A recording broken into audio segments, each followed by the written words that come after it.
You listen to Jay is Gone, written by Astrid Korten, spoken by Joëlle Deventer, produced by Audio for You. Enjoy to listen. Chapter 1. Wednesday, November 2nd, 2016.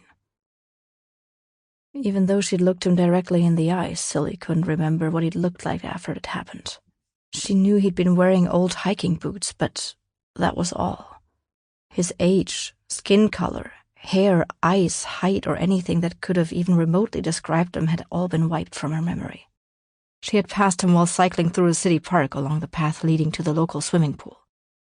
It happened late on Tuesday night, just before midnight. She'd finished work at the Cat Cafe on Main Street for the evening and was heading home.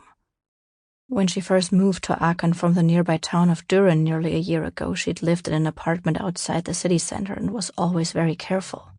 She never rode her bike alone through the city or any of its many parks when it was dark, instead making sure that someone went with her.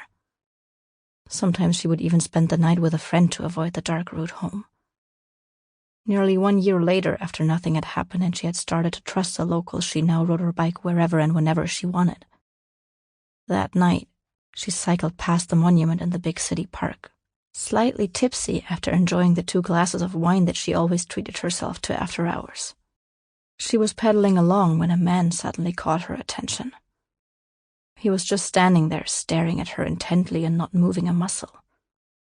She was used to having men stare at her and could often feel their eyes undressing her, be it at work at the cafe or when out and about. She normally just made fun of them or shrugged it off. However, there was something in the eye of this observer that made her feel nervous. She would go on to say that his aura didn't seem quite right. One moment his eyes shone with indescribable love, and then they suddenly switched to a look that she, after some consideration, would call pure madness or ice-cold hatred. She averted her gaze immediately to avoid paying him any attention. A taxi was waiting for a passenger nearby, and the restaurant on the corner was still open. If anything were to happen, there were people there who could help her. It wasn't long before she had pushed the man out of her mind and instead made space for happy thoughts. Thoughts of John, the young American student who worked with her at the cafe and made her heart flutter. He'd offered to take her home, but she'd said no. Like her mother always said, never say yes too quickly. She needed to let him pursue her a little bit longer.